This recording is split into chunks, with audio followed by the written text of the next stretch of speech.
A dead drop in Moscow's outskirts is found empty. 1983-1989. 12 operatives, $2.03 in intel lost to a single source. But the microfilm was never there. Only a forged trail leading to a double agent. The KGB's lead points to a CIA analyst who vanished in 1985, leaving no trace.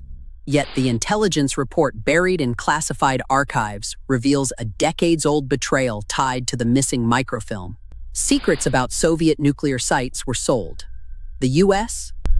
intelligence network in Eastern Europe collapsed. The mole was a top CIA analyst, Aldrich Ames, trusted by his colleagues and the U.S. government. This is the story of how a man who once protected America became the most damaging spy in U.S. history. The betrayal began in 1985. Aldrich Ames was a CIA case officer in the Soviet Union, fluent in Russian and embedded in the U.S. Embassy in Moscow. His role, monitoring KGB activities, colleagues called him the Rock. He was awarded the Legion of Merit for his work. His wife, Rosalee, was a schoolteacher. He was a model citizen. Ames struggled with gambling debt and a love affair with a KGB officer's wife. The KGB exploited his vulnerabilities. In 1985, a KGB officer, Oleg Kromov, approached him with an offer, $10,000 for classified documents. Ames agreed. The KGB used dead drops in Moscow's Arbat district, leaving envelopes with coded messages. Ames used a safe house in Krasnodar for meetings. His wife discovered his lies in 1989. She confronted him, but he denied it. The KGB trained him in microfilm concealment and cipher techniques. By 1986, Ames had compromised over 100 CIA operatives. His wife testified against him in court, describing his emotional abuse. The FBI's counterintelligence program was later created to prevent such betrayals. A 2000 declassified report called him the most damaging spy in U.S. history.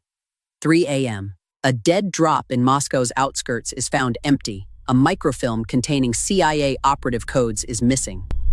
The KGB has a lead. 10 CIA operatives were killed in the 1980s due to leaks. Secrets about Soviet nuclear sites were sold. The U.S. intelligence network in Eastern Europe collapsed. The mole was a top CIA analyst, Aldrich Ames, trusted by his colleagues and the U.S. government. This is the story of how a man who once protected America became the most damaging spy in U.S. history. The betrayal began in 1985. Aldrich Ames was a CIA case officer in the Soviet Union, fluent in Russian, and embedded in the U.S. Embassy in Moscow. His role, monitoring KGB activities, colleagues called him the Rock. He was awarded the Legion of Merit for his work. His wife, Rosalee, was a schoolteacher.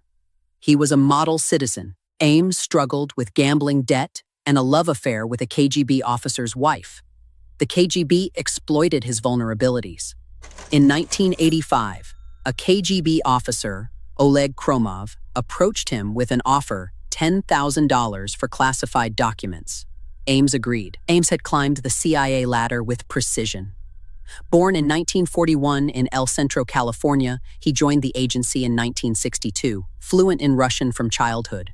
His early postings in Berlin and Vienna earned him a reputation for discretion. By 1981, he was stationed in Moscow, overseeing a network of informants. His supervisor, William Buckley, described him as unflappable, brilliant, and completely loyal. But loyalty had a price. Ames's gambling debts reached $100,000 by 1984, a secret he hid from his wife. His affair with Irina Kromova, the wife of KGB officer Oleg Kromov, began in 1983, a relationship that blurred lines between espionage and personal ruin. Kromov, a seasoned spy master, saw opportunity. He met Ames in a Moscow cafe, offering $10,000 for a list of CIA assets. Ames hesitated until Kromov revealed a dossier containing details of his gambling debts and affair. The choice was made. The KGB's tradecraft was meticulous. Kromov used dead drops in Moscow's Arbat district, leaving envelopes with coded messages disguised as restaurant menus or book pages. Ames retrieved them under the cover of darkness. using a cipher that replaced letters with symbols only he and Kromov understood. A safe house in Krasnodar became their meeting ground, a modest apartment with false walls hiding microfilm reels and encrypted documents. Ames's first delivery was a list of CIA assets in Eastern Europe, including a double agent named Jonathan Pollard, whose betrayal would later cost the US billions. The KGB trained him in microfilm concealment, teaching him to hide films inside pens, cigarette cases, and even hollowed-out stamps. His wife, Rosalee, remained oblivious as he began lying about his late-night absences, fabricating stories about embassy work. By 1986, Ames had compromised over 100 operatives, including a Soviet defector who had provided the CIA with critical intelligence on nuclear sites. His wife discovered his secret when she found a ledger of payments from the KGB hidden in his desk drawer, along with a Soviet passport under his name, Richard Allen. She confronted him, but he threatened to expose her as a traitor if she spoke. The KGB, sensing his desperation, provided him with a new identity, a forged marriage certificate, and a cache of cash to sustain his double life. His psychological unraveling accelerated. He began drinking heavily, hallucinating KGB agents following him, and writing in a journal, "I am a ghost in my own life." Yet he continued, selling secrets that would later lead to the execution of a US spy in 1988 and the collapse of the CIA's network in Eastern Europe. The KGB, ever patient, watched as their asset became a specter of his former self. A man who had once been trusted, now a weapon in their hands. Ames became a ghost in his own life, a man who no longer recognized the reflection in the mirror. His days were a feverish dance of lies, attending CIA briefings with a file of Soviet microfilm tucked inside his belt, then slipping into the Krasnodar safe house to trade secrets for cash. The safe house, a crumbling apartment with peeling wallpaper and a false wall behind the bookshelf, became his second home. He'd sit at the kitchen table, sipping cheap vodka as Kromov slid envelopes across the table, each one containing a coded message that would later doom an informant or compromise a mission. The KGB trained him in microfilm concealment, teaching him to hide films inside hollowed-out stamps and cigarette cases. But the real weapon was the guilt. Every night, he'd stare at the ceiling, whispering to himself, "This is what I chose." His wife, Rosalee, noticed the change. She found him hunched over a ledger in his office, the pages filled with KGB payments and Soviet passport numbers. When she confronted him, he snapped, "You think I wanted this? I'm saving us, Rosalee. You don't understand." She didn't. Not then. But she would in 1989. She discovered a hidden compartment in his desk, filled with documents that exposed her husband's betrayal. The KGB, ever patient, had already given him a new identity, Richard Allen, and a forged marriage certificate to a Soviet woman. Yet, even with a new name and a new life, he couldn't escape the truth. His colleagues at the embassy never suspected him. William Buckley, his CIA supervisor, praised him in a 1986 memo. "Ames is a rare asset, unflappable, brilliant, and completely loyal." But loyalty had a price. By 1988, his leaks had led to the execution of a US spy in Moscow, a man who had once trusted him with his life. Still, Ames kept selling. A Soviet defector in 1993 named Vladimir Kovalyov approached US intelligence with a bombshell, a list of CIA operatives compromised by a mole.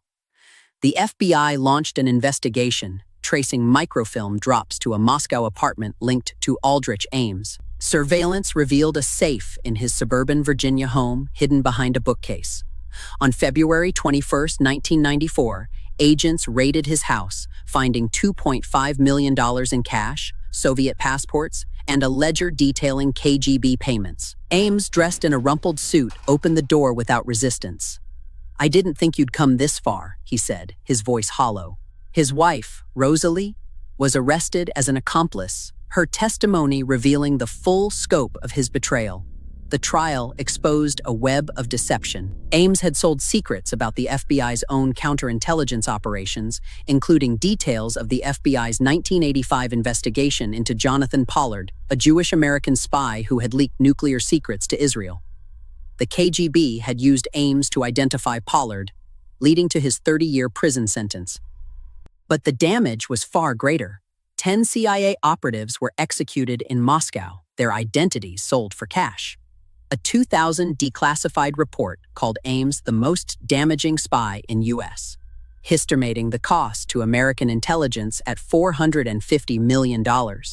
And then, the one piece of evidence no one expected surfaced, a letter from 1989 hidden in a drawer, where Ames had confessed to his wife. "I'm a ghost in my own life. Every secret I sold was a piece of my soul."